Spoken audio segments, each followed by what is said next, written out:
On nous appelle la Société de minuit.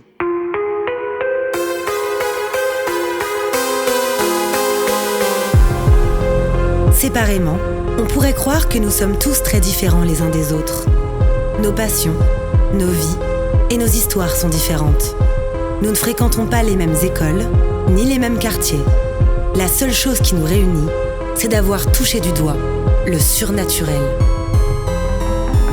Nous avons alors décidé de nous rassembler pour partager nos peurs, nos histoires bizarres et effrayantes. Les uns après les autres, nous reviendrons au cœur de nos angoissants souvenirs, aux frontières du paranormal.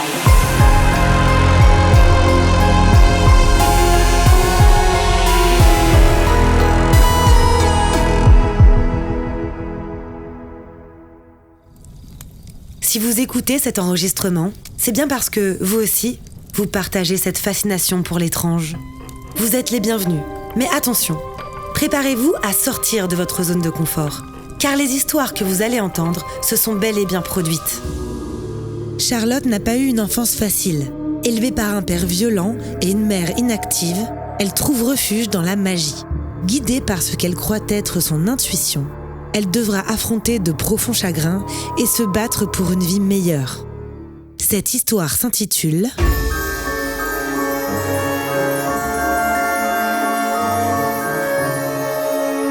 Ma petite voix.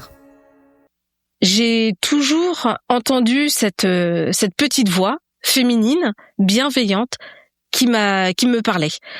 Elle a toujours été là. Elle m'a jamais lâchée. C'était comme un guide qui me disait quoi faire, comment faire et qui croire, comment me protéger.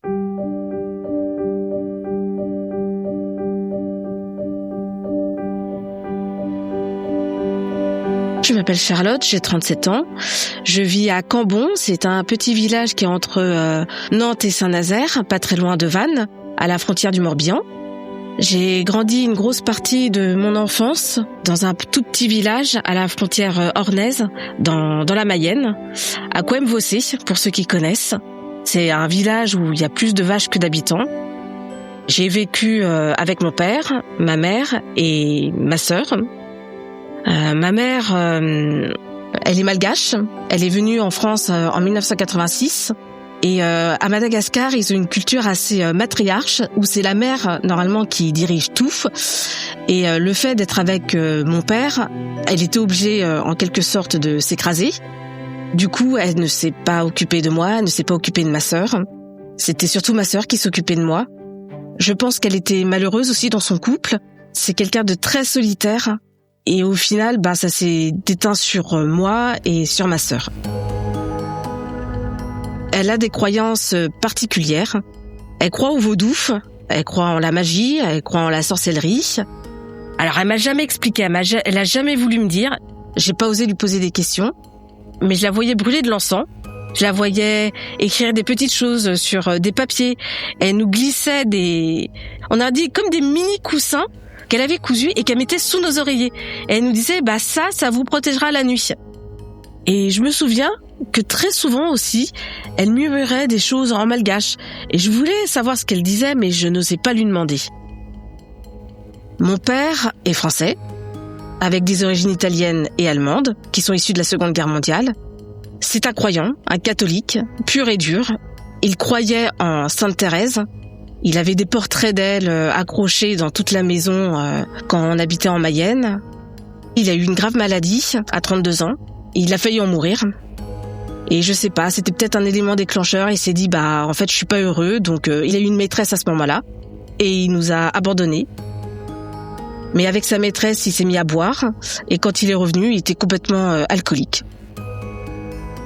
Il n'était pas alcoolique avant, c'était un gros travailleur. Il était toujours bien sapé, toujours impeccable.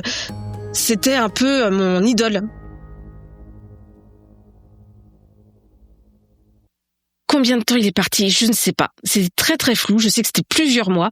Quand il est revenu, tout de suite après, on est parti de Bretagne. Et on a emménagé justement dans cette maison dans le Nord Mayenne, parce qu'il avait décidé de partir. Il voulait pas qu'on reste là-bas. Dès l'instant où il est revenu, c'était une catastrophe. Et cette maison, je pense sincèrement qu'elle a empiré les choses.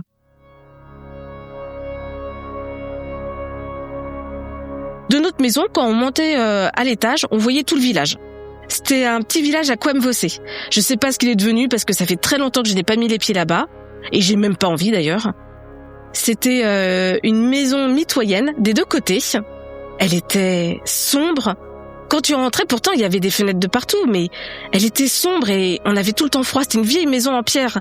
Je me dis avec le recul, bah oui, une maison en pierre, je sais très bien que si c'est mal isolé et tout, forcément elle est humide, elle est froide, surtout que j'ai travaillé dans la construction, donc je sais ce que c'est. Mais je me dis aussi, il y a des choses qui sont pas cohérentes.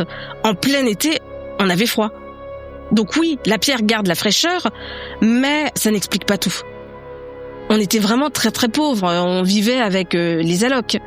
On vivait à l'époque du Moyen-Âge.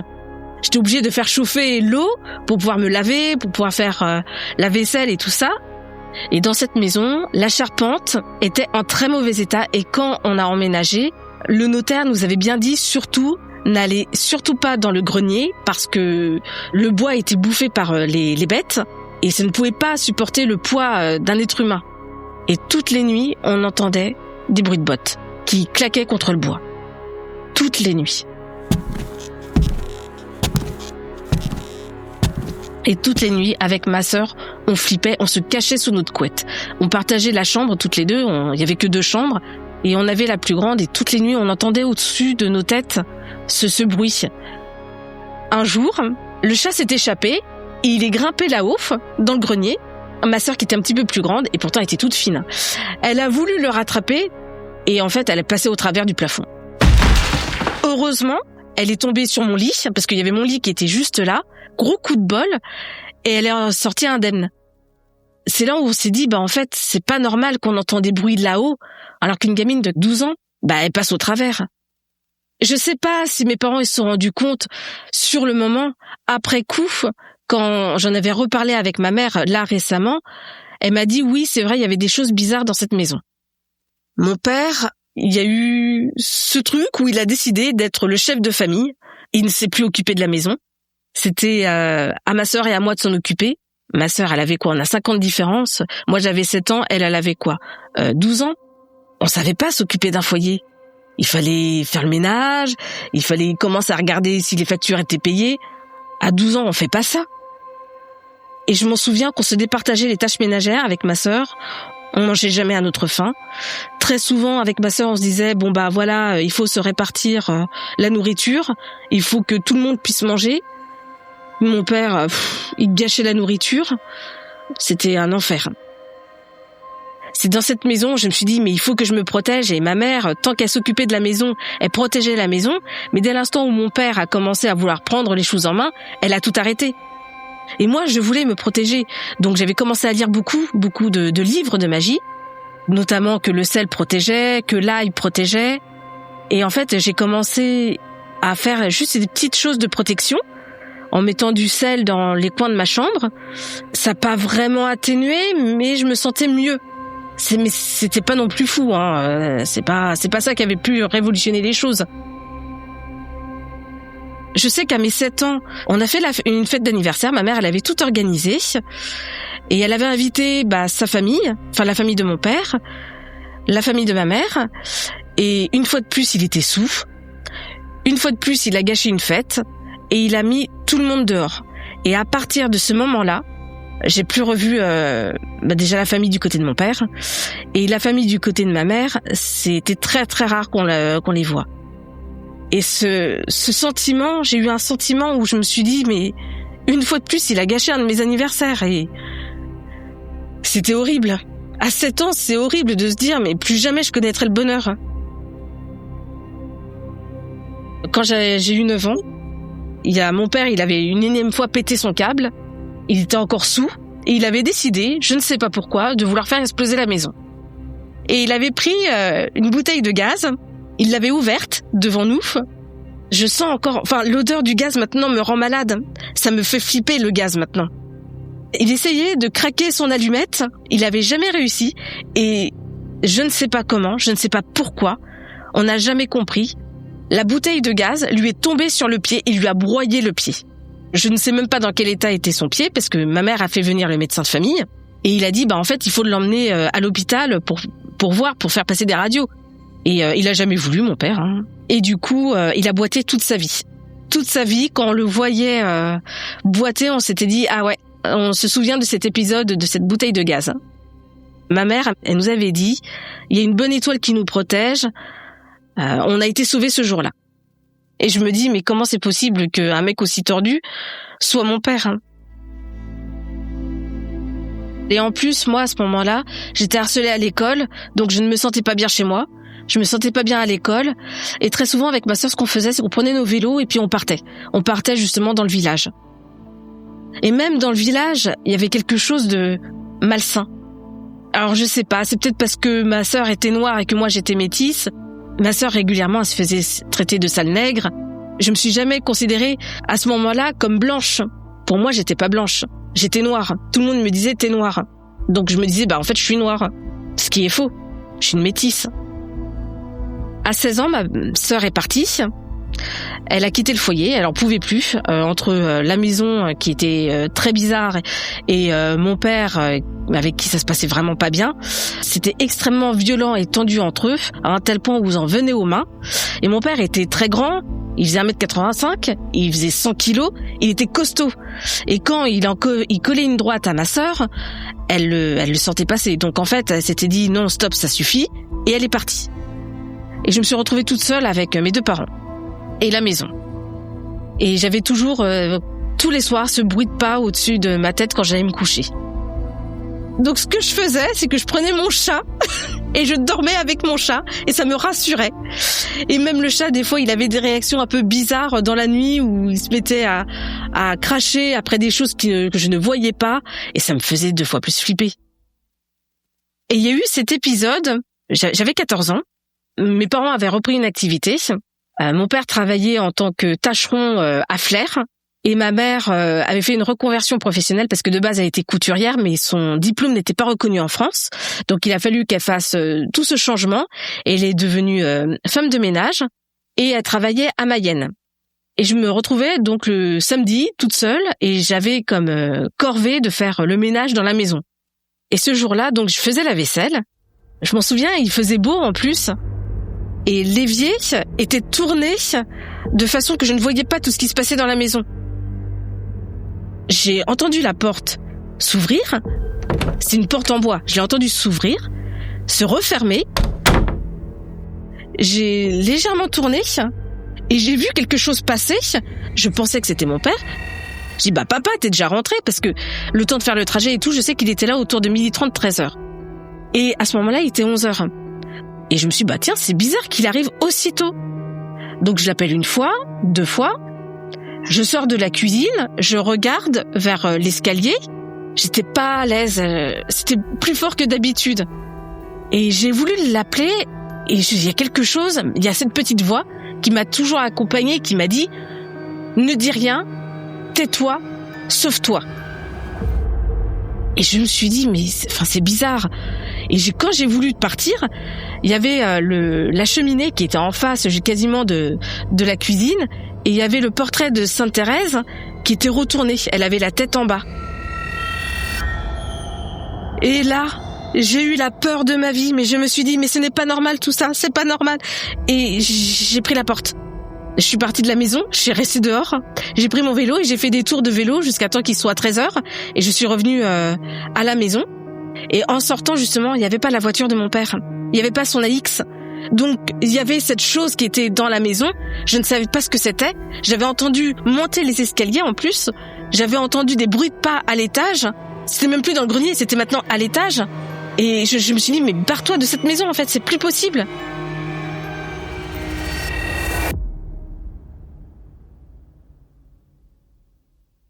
Et quand je suis revenue, l'AX de mon père était garé, cette fois, donc il était arrivé, il était revenu. Et je lui ai demandé, mais est-ce que t'es arrivé un petit peu plus tôt? Il me dit, non, je suis pas arrivé plus tôt. D'ailleurs, est-ce que t'as fait les tâches ménagères que je t'ai dit de faire? Bon, évidemment, je les avais pas fait. Bien évidemment, je me suis fait engueuler. Par contre, ça, j'en avais pas parlé. Peu de temps après, on a déménagé. Mon père a acheté des ruines, une maison en ruine. Et on a vécu dans ces ruines-là. Il voulait investir et toujours dans ces idées où je vais retaper la maison et tout, je vais construire une maison avec ses ruines, mais il a jamais fait. Il n'a jamais fait ça. Il avait des grandes idées, mais il ne savait pas faire. On a vécu comme des clochards pendant 5 mois. Il n'y avait pas d'électricité. Elle n'était même pas hors d'eau, hors d'air. C'était horrible. Il y avait des rats. Forcément, des rats dans des ruines. Je dormais à même le sol. Je pouvais pas me brosser les dents, je pouvais pas faire de douche. Quand on faisait cuire la nourriture, c'était soit avec le réchaud, soit on faisait des feux pour réchauffer la nourriture, mais c'était un enfer. Comment on peut faire vivre ça à ses enfants ? À ce moment-là, j'étais en internat et en fait, je faisais mes douches quand j'étais là-bas. Et le week-end, je n'avais aucune hygiène. Il y avait toujours cette petite voix qui me disait « Ne t'inquiète pas, il y aura des jours meilleurs. Continue à te protéger, continue à essayer de te sociabiliser. » Et je lisais des revues psychologiques et je me suis dit « Mais en fait, je suis complètement schizophrène. D'entendre des voix, ce n'est pas normal. » Et j'ai rencontré ma première amie. Finalement, c'était vraiment ma première amie. Elle s'appelle Audrey et elle est martiniquaise.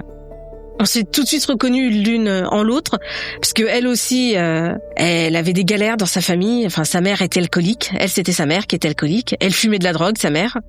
Et en fait, d'être en internat toutes les deux ensemble, c'était notre échappatoire. En fait, nos chambres, elles étaient collées.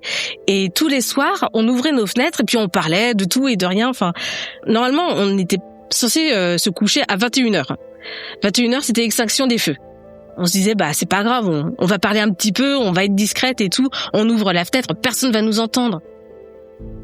C'était vraiment ma meilleure pote, c'était ma meilleure amie. Je pouvais tout lui dire, on pouvait tout se confier. Et elle savait que je faisais de la magie et elle m'a dit, montre-moi. Donc j'ai commencé à l'initier.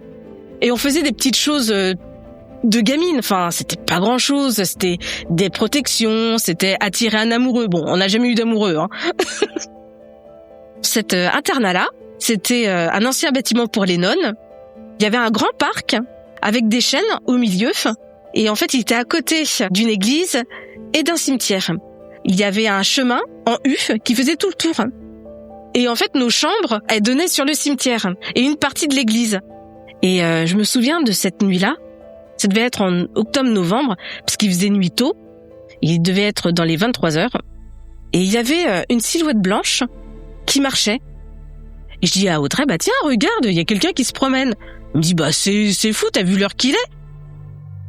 La nuit était vraiment très très froide. Et en fait, cette silhouette, elle était en train de longer le cimetière.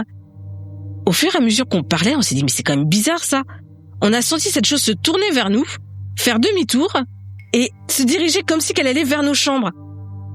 On a flippé, on a fermé nos fenêtres, on s'est dit, on se planque sous les couettes. C'était le truc, c'est qu'à chaque fois que j'avais peur, je me cachais sous la couette. Et le lendemain, on en avait reparlé avec Audrey et on n'a jamais compris ce que c'était. On s'était dit, c'est forcément une personne qui se promenait. Mais tout en blanc, à 23h le soir, en pleine nuit, on s'est dit, c'est quand même louche. On voulait à tout prix rationaliser. On s'est dit, c'est bon, faut qu'on arrête, on est trop dans nos délires de magie, de surnaturel et tout ça. Sauf que peu de temps après, ça devait être le lendemain ou le surlendemain, on avait une grande salle d'études. On allait tout le temps ici pour écouter de la musique, pour parler, pour faire nos leçons et tout ça. Et on était un petit trio. Il y avait aussi une autre copine qui s'appelait Idaline. Et on s'était planqués ici pour comme d'habitude pour parler et tout ça. Et à ce moment-là, je sais pas qui l'une d'entre nous l'a vu, mais la croix de Jésus était retournée. Et quand on a vu ça, on s'est dit wow, c'est quand même chelou. C'était trop haut, c'était tellement haut. Personne, il aurait fallu une échelle pour la remettre à l'endroit et tout ça. C'était pas possible. Et à ce moment-là, quand on a voulu partir, on a entendu des voix comme des moines qui se mettent à chanter, comme une chorale, mais d'une voix grave et masculine. On l'a toutes les trois entendu. On s'est regardés, on était terrorisés, on s'est dit mais c'est trop bizarre. Et on s'est mis à flipper, on s'est regardés toutes les trois et on a couru, on n'est plus revenu dans cette salle-là.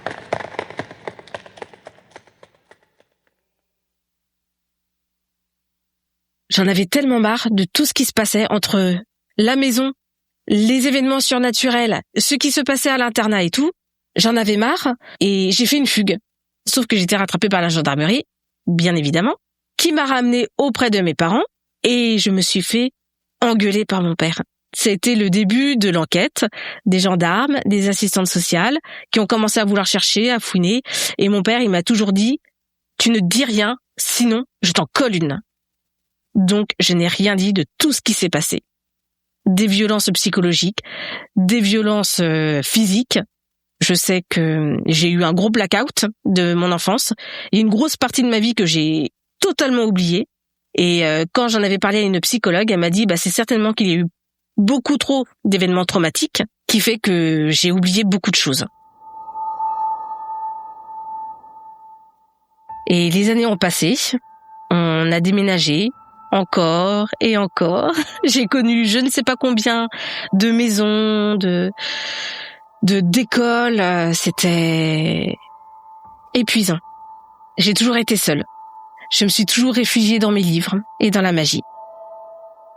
J'en avais marre en fait de cette existence. Je me suis dit mais si la vie c'est ça, mais j'en veux pas en fait de cette vie. Et j'ai voulu mourir.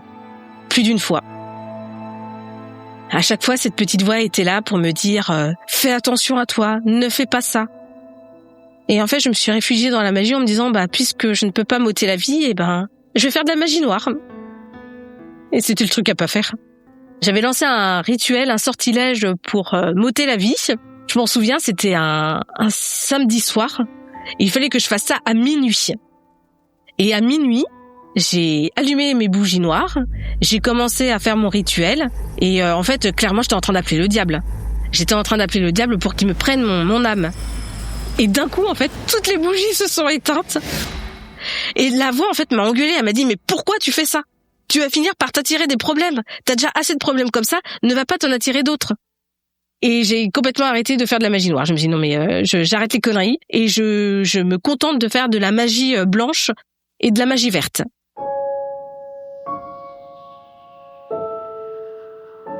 On a fini par s'installer en Sarthe, à Sablé-sur-Sarthe exactement. Et je me suis dit, tu as 18 ans, tu es en âge maintenant de pouvoir travailler, il faut que tu partes. Et je me suis inscrite dans un lycée à Rennes, contre l'avis de mon père, qui voulait à tout prix que je reste.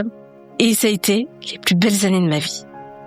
J'ai connu mes premières cuites, je me suis mise à fumer, et je me suis fait un ami, Marc. Et Marc, c'était comme un petit frère pour moi. Il était d'une gentillesse, c'était une très très belle personne. Il était métis aussi, sa mère était blanche et son père était ivoirien. J'ai perdu de vue Audrey et Idaline, de toute façon. À force de tout le temps bouger, je les ai perdus de vue. Et Marc, c'était mon confident. Et j'étais aussi sa confidente parce que j'étais la première personne à qui il a avoué qu'il était homosexuel.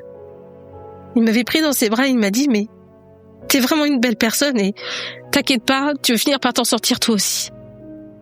Et j'ai rencontré le 5 avril 2009 un garçon sur un site de rencontre. Et ce garçon est devenu mon petit copain. Il est devenu après mon compagnon. Et très vite, on s'est mariés. Je me suis mariée avec lui, j'avais 22 ans. On s'est mariés 2 ans après que je l'ai rencontré. J'entendais la voix, mais elle était pas pour cette union. Parce que la première fois que j'avais rencontré ce garçon, elle m'a dit « C'est une tête de con, n'y va pas ». Alors je me suis dit, non mais attends, il y a un garçon qui s'intéresse à moi, non mais pour une fois, je dis, c'est bon, j'ai envie aussi de connaître un peu l'amour. Donc je l'ai mise de côté, j'ai dit, laisse-moi tranquille, et j'ai commencé à le fréquenter. Et finalement, on s'est mariés contre l'avis de cette petite voix. Pendant tout le temps où j'étais mariée, je me suis un peu coupée d'elle. Je voulais pas avoir son avis, je voulais pas d'interférence, je voulais être normale.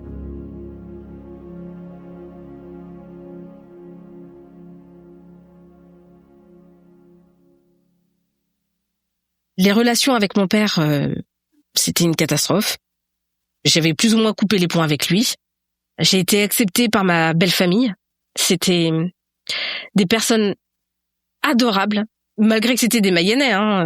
Ils m'ont pas du tout rejeté par ma couleur de peau. Au contraire, ils m'ont accueilli les bras ouverts. Et je me suis dit, mais enfin, je suis enfin normale. Je n'ai plus cette voix. J'ai une vie normale comme tout le monde. C'était un gros soulagement. Je me suis dit, enfin, je suis pas folle. Je vais enfin pouvoir vivre normalement comme tout le monde.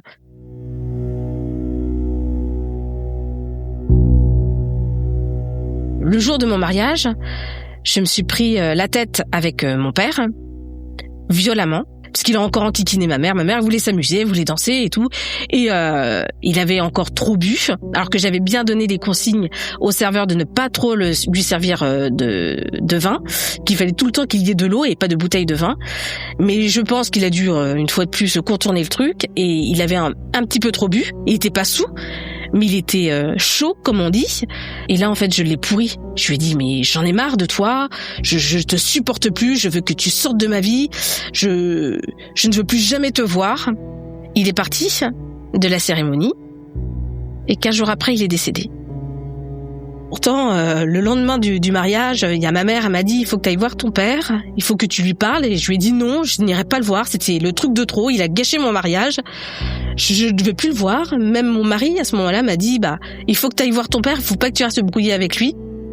J'ai pas écouté. J'ai pas écouté non plus ma voix, qui m'a dit, il faut que tu ailles le voir. Il faut absolument que tu ailles le voir maintenant. Je l'ai pas écouté. Je lui ai dit, mais laisse-moi tranquille. Et il est mort le 6 mai 2011. D'une crise cardiaque. Tout seul. J'avais rêvé de ça. À mes 12 ans, je m'en souviens très bien. Quand je me suis réveillée, j'étais dans ma chambre, toute seule, j'étais en larmes. Et je me suis dit, il faut surtout pas qu'il meure tout seul. Et en fait, ça s'est produit. Ma mère, elle habitait plus avec lui. Elle l'avait quitté. Elle a quitté mon père une fois que moi je sois partie de la maison. Et c'est elle qui l'a retrouvé. Elle a appelé les pompiers. C'était trop tard.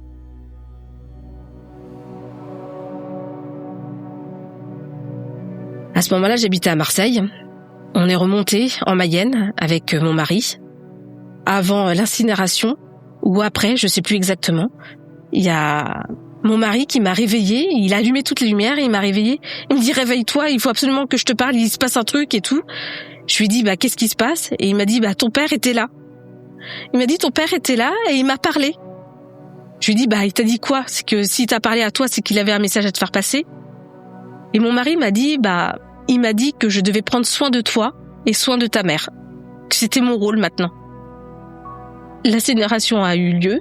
On a répandu ses cendres dans la baie d'Erquy, comme il l'a demandé, comme il l'a souhaité. Et on est reparti à Marseille.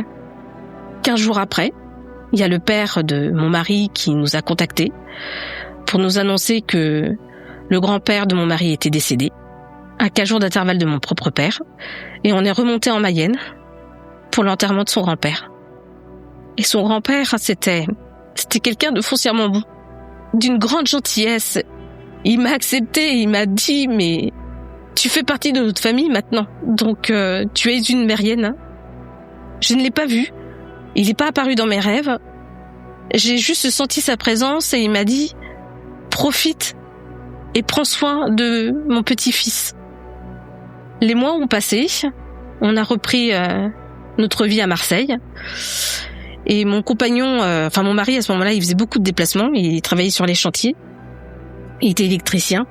Et pendant les vacances scolaires, parce que moi j'étais encore étudiante, je passais mon diplôme de BTS, et j'avais pris la décision d'aller avec lui le temps des vacances scolaires, au lieu d'être toute seule à Marseille.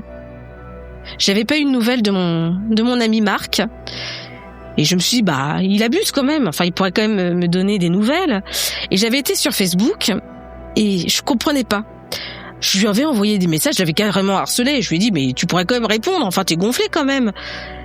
Et il y a mon mari, il a pris mon téléphone et il m'a dit, mais tu comprends pas? Et je dis, je comprends pas quoi? Et il m'a dit, mais Marc, en fait, il est plus là. Et effectivement, j'ai appris qu'il avait eu un accident de voiture avec son compagnon. Leur voiture a été percutée par un homme alcoolisé et sous l'effet de la drogue en sortant du cinéma de Rennes. Et il est mort. Il est mort sur le coup, à quelques jours de son anniversaire. Il allait avoir 20 ans. J'ai été sur sa tombe et je m'en suis voulu. Parce que si j'avais pas fait taire ces petites voix, peut-être que je l'aurais entendu, peut-être que je l'aurais vu, je sais pas. Peut-être que j'aurais pu voir quelque chose. C'était mon petit frère. Et j'ai pas su le protéger. Et je me suis toujours dit, à partir du moment où j'ai perdu Marc, Je me suis dit, ce mariage, il est de mauvais augure. Il nous apportera rien de bon. Quand je dis que ce mariage était de mauvais augure, je pense que c'est surtout l'acte en lui-même de se marier. J'étais très amoureuse de mon ex-compagnon, mais je me suis toujours dit qu'il ne fallait pas qu'on se marie ensemble. C'est lui qui a insisté lourdement pour qu'on se marie, pour qu'on ait un beau mariage et tout, avec des enfants et tout ça.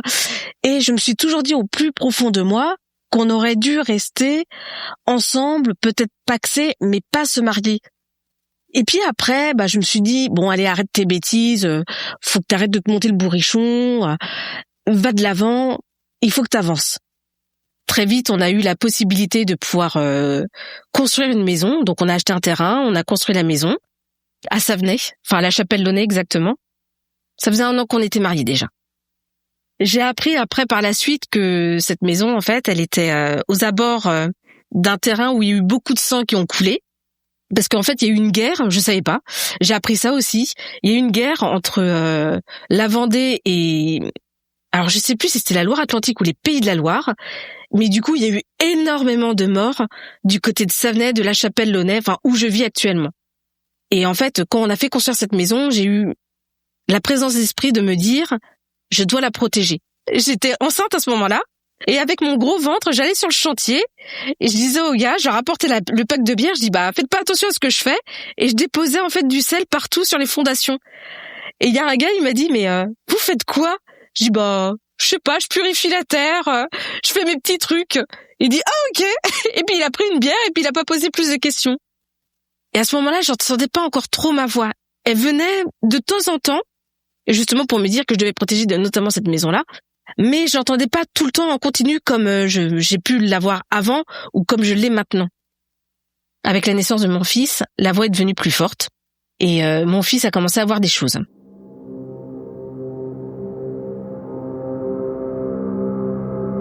C'était avant que sa sœur naisse, donc il devait avoir 3 ans, quelque chose comme ça. Il s'était levé le matin, c'était un samedi, et il m'a dit « Maman, j'ai vu des ombres blanches dans ma chambre, elles m'ont parlé. » Je me suis dit non, ça va pas recommencer. Je me suis dit c'est certainement pas, je ne veux pas de ça. Je lui ai dit écoute, t'inquiète pas, maman va faire le nécessaire. Et là, j'ai ressorti tous mes livres de magie, toute ma panoplie. Ces ombres-là, je leur ai dit je ne sais pas ce que vous êtes, je pense que vous êtes bienveillante, mais vous laissez mon fils tranquille. Et je le faisais beaucoup plus régulièrement cette fois. Toutes les semaines, je brûlais de l'encens, je faisais le nettoyage énergétique. Et en le faisant régulièrement, en fait, ma maison était saine. Et il ne les a plus jamais revues. Ma fille aussi, elle a vu des choses. C'est pareil, à peu près au même âge que mon fils, elle devait avoir 3 ans. Elle s'était postée devant la baie vitrée. Je la voyais en plus, j'étais en train de faire la cuisine et tout. Elle disait, je te préviens, je vais le dire à ma maman. Je dis, mais à qui tu parles? Elle me dit, au monsieur qui est là, il peut pas rentrer, il est méchant, il dit plein de gros mots. Je dis, mais il dit quoi exactement? Je peux pas le dire parce que toi tu me l'interdis de le dire. Donc c'est pareil, autant je me suis concentrée dans la maison, mais après je me suis concentrée sur le jardin, sur toute la propriété. Et à partir de ce moment-là, on était beaucoup plus tranquilles. Les enfants, ils n'ont plus rien vu, ils étaient beaucoup plus sereins. En 2021, par le biais de mes beaux-frères, j'ai rencontré une médium, Cathy, qui m'a énormément aidée. Je suis allée la voir, je lui ai trop rien dit sur moi, et elle m'a dit toi, il y a quelqu'un qui te parle. Alors je disais oui. Elle me dit c'est une femme. Je lui ai dit oui. Elle m'a dit cette personne tu l'as jamais rencontrée. Je dis je sais pas en fait, Elle me dit non mais je te le dis. Cette personne tu ne l'as jamais rencontrée et je sais qui est cette personne. C'est un guide qui sera toujours là, elle est là de ta naissance jusqu'à ta mort. Cette personne, c'est ta grand-mère paternelle. Ma grand-mère paternelle, je ne l'ai jamais connue. Mon père a perdu sa mère à 13 ans. Sur les photos que j'ai d'elle, je ne l'ai jamais vue. Je vois jamais son visage, à chaque fois elle a le visage tourné. Et mon père m'avait toujours dit, et même ses frères et sœurs, que je les dérangeais parce que je ressemblais énormément à ma grand-mère, physiquement. C'est comme si en fait que j'étais sa réincarnation, alors que je l'ai jamais connue. Pour moi, j'en entendais parler, mais je ne l'ai jamais vue. Je n'ai jamais vu de photo d'elle. Je sais juste qu'elle était brune, comme moi, qu'elle avait des gros problèmes au niveau de ses yeux, comme moi, mais c'est tout ce que je savais d'elle. Et c'est par la suite où ma mère, elle m'a dit, mais en fait, tu as son prénom. On t'a donné son prénom. Et à ce moment-là, j'en ai parlé donc à la médium qui m'a dit, en fait, c'est ta grand-mère qui te guide. Et je lui ai raconté en fait tout ça. Elle m'a dit, mais cherche pas. En fait, ta grand-mère, elle a pas fini son chemin et elle le poursuit avec toi. Et toi, en fait, tu es censé casser un cycle de ta famille. Il y a quelque chose de malsain qui se trame dans la famille et c'est à moi en fait de le briser. Donc elle m'a parlé de ma grand-mère, elle m'a parlé de mon père. Et elle m'a dit, mais en fait, ton père, il attend qu'une chose, c'est que tu lui pardonnes. Et je lui ai dit à Cathy, je dis, c'est difficile de pardonner à quelqu'un qui est mort. Elle m'a dit, mais en fait, écris une lettre. Tu lui dis tout ce que tu as sur le cœur. Et j'avais fait cet exercice-là. J'ai écrit une lettre. À la fin de cette lettre, je lui ai dit, je te pardonne pour tout le mal que tu m'as fait. Et j'ai senti quelque chose, un poids en moins.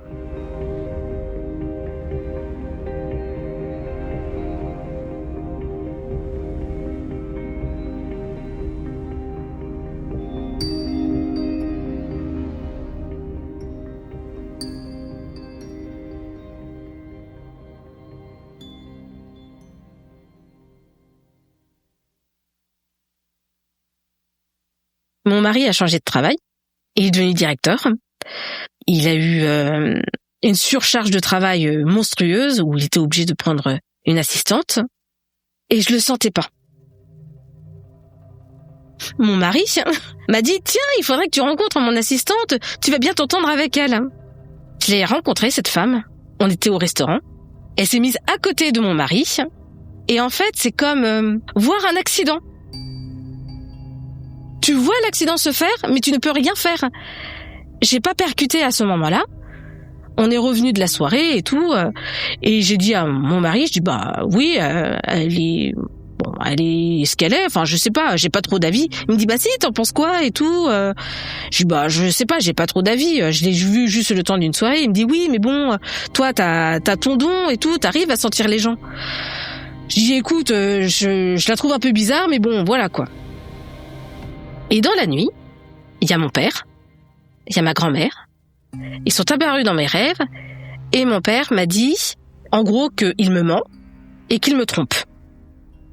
Ma grand-mère m'a dit, fais quelque chose, confronte-le à ses mensonges. Je me suis réveillée le lendemain matin, j'ai commencé à me préparer et tout, en silence. Il s'est réveillé à son tour, il a été sous la douche. Je l'ai regardé, j'ai dit, tu me mens. Tu fréquentes cette personne, tu fréquentes ton assistante. Et il m'a regardé comme un lapin pris dans les phares. Et il a bêtement souri, il me dit, mais comment tu sais? J'ai dit, c'est mes fantômes qui me l'ont dit. Il n'a pas poursuivi la conversation. Je considère que c'était un demi-aveu, qui me trompait à ce moment-là. Je suis tombée dans une grosse dépression. Je me suis dit, je vais pas faire les mêmes erreurs que ma mère. Qu'est-ce que je fais? Je voulais quitter mon mari. Je ne l'ai pas fait. J'étais lâche. Il m'a promis que il arrêterait ses bêtises, que j'étais la femme de sa vie. Il m'a fait une déclaration d'amour. Il m'a dit qu'il m'aimait, que j'étais la mère de ses enfants, que j'étais tout pour lui, que sans moi, il ne pouvait rien faire. Et en juin 2023, il m'a dit, je te quitte. Je ne t'ai jamais aimé. Je connais enfin le grand amour. Je te quitte. C'était une période très, très compliquée, parce qu'il m'a quitté à quelques jours de mon anniversaire en plus. Pendant les vacances scolaires, donc mes enfants n'étaient pas avec moi. Mon fils était chez mes beaux-parents. Ma mère avait ma fille. Juillet 2023, je me suis retrouvée toute seule. Et je me suis raccrochée à cette petite voix qui me disait « Il faut que tu t'en sortes. Ne reste pas comme ça. Va voir une psy. Il faut que tu sortes. Fais quelque chose, mais ne reste pas dans ta dépression. Parce que tu vas sombrer et tu pourras jamais te relever. » Et c'est ce que j'ai fait. J'ai été voir une psy qui m'a conseillé de me mettre sur un groupe Facebook pour la marche. Et j'ai fait la connerie de faire de la magie. Je me suis dit, je veux oublier mon mari. Il est parti, eh bien, tant pis. Je l'ai harcelé, faut dire ce qui est. Je l'ai harcelé pendant 15 jours en disant, mais pourquoi tu me quittes? Qu'est-ce qu'elle a de plus que moi? Et il a eu cette phrase très délicate de dire, c'est toi, mais en mieux. Et cette phrase, elle est restée gravée dans ma mémoire. Et je ne l'oublierai jamais. Et je me suis toujours dit, si un jour, il refait le même coup que mon père a fait avec ma mère. Souviens-toi de cette phrase. Je ne le laisserai jamais revenir de ma vie. Je me suis toujours juré ça. Et je me suis lancé un sortilège pour l'oublier. Et c'était la pire connerie de ma vie. J'ai rencontré un homme. Je suis tombée amoureuse de lui. J'ai oublié mon mari, hein. Sauf que cet homme-là m'a rejetée. Deuxième coup dur en peu de temps. Deuxième chagrin d'amour. À ce moment-là, en plus, dans l'immobilier, ça ne se passait pas très bien. J'ai perdu mon emploi. Mais je me suis raccrochée à cette petite voix. Je me suis raccrochée à la magie. Et cette petite voix me disait « Accroche-toi. Il faut que tu t'accroches. Ça va aller mieux. »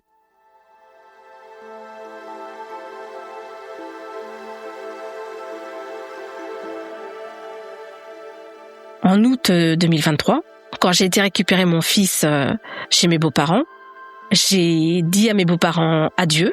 J'aurais expliqué la situation, même si mon mari à ce moment-là ne voulait pas. Il m'a dit on le dira plus tard à la famille. Pour le moment, on reste comme ça. Je ne voulais pas. Donc j'ai dit adieu à ma belle-mère. J'ai appris plus tard que en août 2023, elle a déclenché un cancer de la gorge. C'était un cancer très rapide parce que début 2024, elle est partie. Je me souviens du jour où j'ai appris qu'elle était décédée. Je me préparais pour aller au travail. Il était très tôt. Ma fille, elle était en train de se préparer. Je lui avais dit, mais dors en fait. T'inquiète pas, je vais te réveiller juste avant de partir. Elle descendait les escaliers et on avait entendu des gros booms. 3 gros booms, comme quelqu'un qui voulait rentrer. Mais c'était impressionnant, hein. Franchement, les murs ont tremblé. C'était vraiment flippant, hein. Ma fille, elle avait flippé. Elle a dit, mais c'est quoi ça? C'est un monstre qui veut rentrer? Au fin fond de moi, je me suis dit, il y a un truc qui va pas. Alors je lui dis, non, mais t'inquiète pas, vas-y, prends ton petit déj et tout. Et à ce moment-là, il y a mon mari qui m'a envoyé un message et il m'a dit, il faut que je te parle, il faut que je t'appelle. Est-ce que tu es parti? Je lui dis non, je vais prendre la route pour aller au travail. Il me dit, je t'appelle, dis-moi quand tu es dans la voiture, je t'appelle. Je l'ai appelé et c'est à ce moment-là où il m'a dit que sa mère était décédée. Donc les 3 gros booms, je ne sais pas ce que c'était. Je pense que c'était elle qui voulait nous dire au revoir, mais qu'elle ne pouvait pas parce que j'avais blindé la maison de protection. Je n'ai pas pu lui dire au revoir. Mon mari m'a dit ne viens pas à l'enterrement, ne viens pas à l'église. Je suis quand même allée à l'église, mais j'ai pas pu aller au cimetière. Et j'ai été au fin fond de l'église, là, mais j'ai pas pu lui dire au revoir comme je l'aurais voulu. J'ai tenté de faire mon deuil. J'ai tenté d'aider mes enfants à faire leur deuil parce qu'ils étaient très très proches de ma belle-mère. J'ai été contrainte de vendre ma maison. J'ai déménagé. J'ai été dans une location. Et en fait, dans cette location-là, il a commencé à se passer des choses bizarres.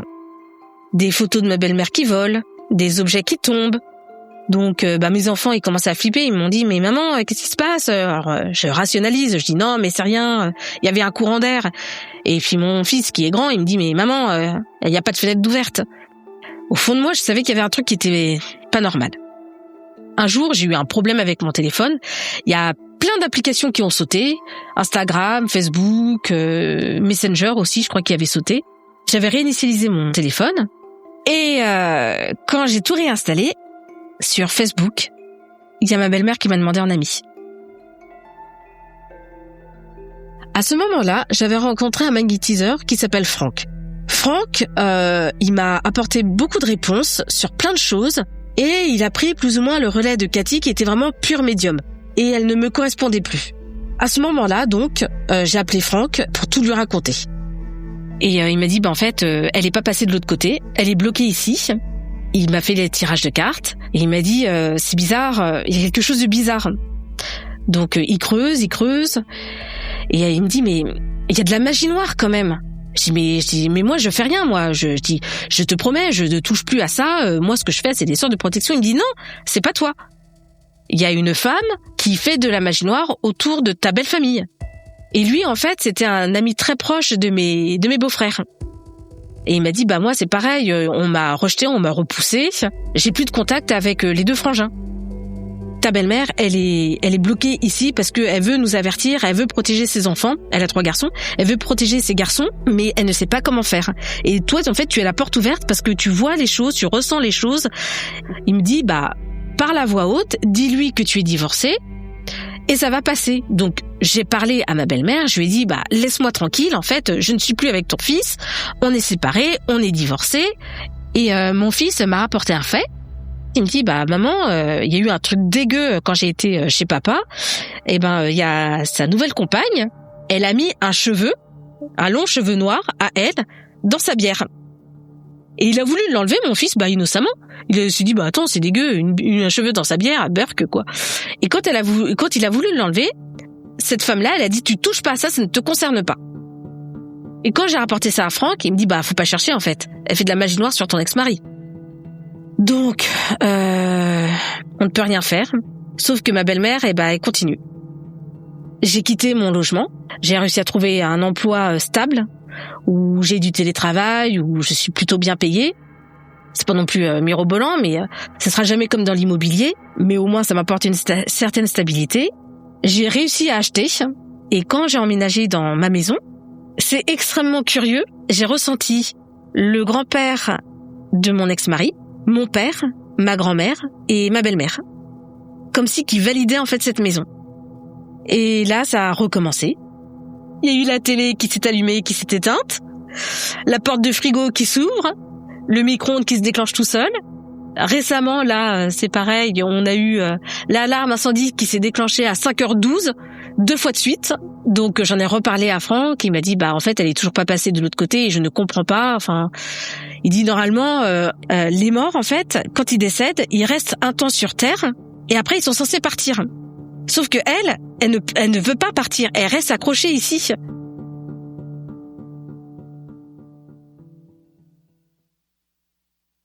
À l'heure actuelle, elle est toujours là. Quand je vais au boulot, elle fait sauter l'application pour me mettre l'adresse de mon ex-mari, alors que j'ai jamais mis les pieds là-bas. Elle me met aussi l'adresse de mes ex-beaux-frères, alors que ça fait très longtemps que je ne les ai pas vus. C'est plein de petites choses comme ça, et en fait, je n'arrive pas à m'en dépatouiller. J'ai beau lui dire, laisse-moi tranquille, je ne fais plus partie de la famille, donc laisse-moi. Mais en fait, je sens qu'elle reste accrochée à moi, je sens qu'elle est là. Là, actuellement, je sais qu'elle est là. Je ne la vois pas, mais je l'aperçois. Et malheureusement, je ne peux rien faire pour le moment contre ça. Elle me hante. Je sais qu'elle attend quelque chose de moi. On essaie de faire le nécessaire avec Franck.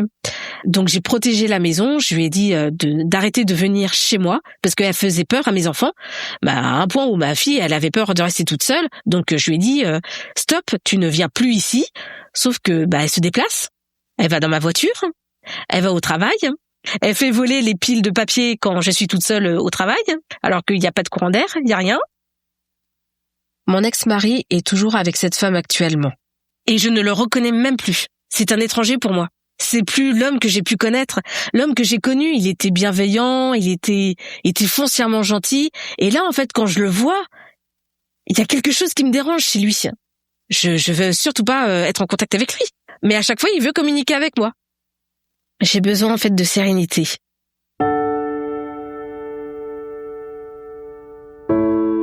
Maintenant, j'accepte mieux cette part en moi. J'écoute plus souvent cette voix, la voix de ma grand-mère du coup. Mais ce que je veux maintenant, c'est la paix. Je veux qu'on me laisse tranquille en fait. Je veux que ma belle-mère cesse de me harceler. Et je sais qu'elle attend quelque chose, mais je ne peux rien faire pour elle. Mais tant qu'elle n'aura pas obtenu ce qu'elle veut, elle sera là.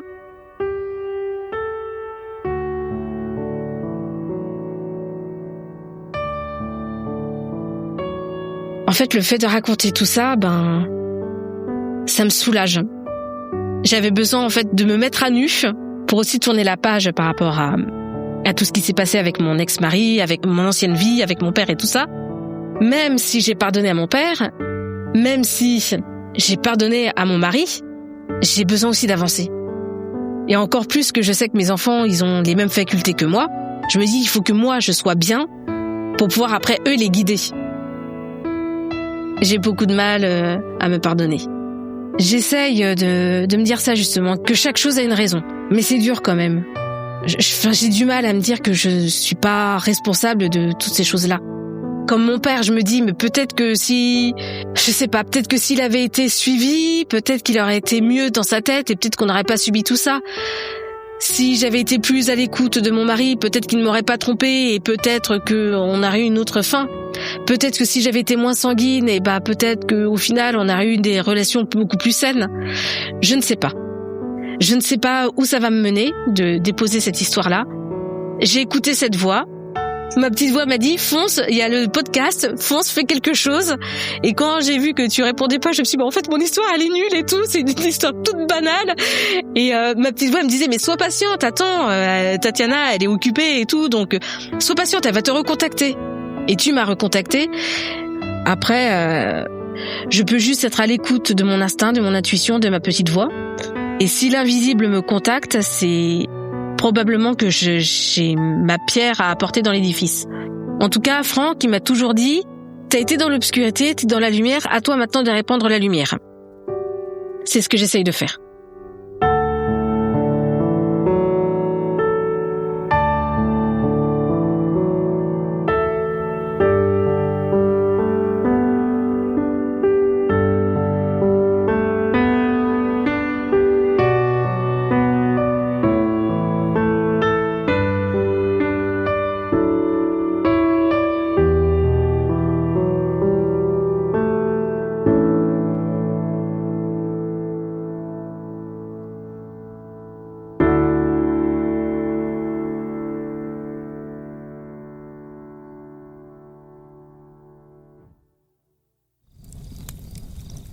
Vous êtes maintenant arrivé au bout de cette histoire.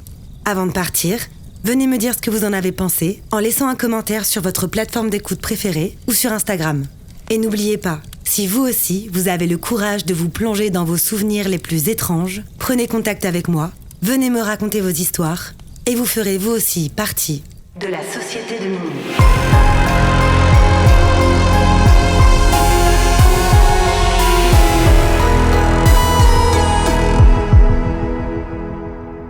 Ce podcast a été imaginé, réalisé et monté par votre hôte, Tatiana Benamou.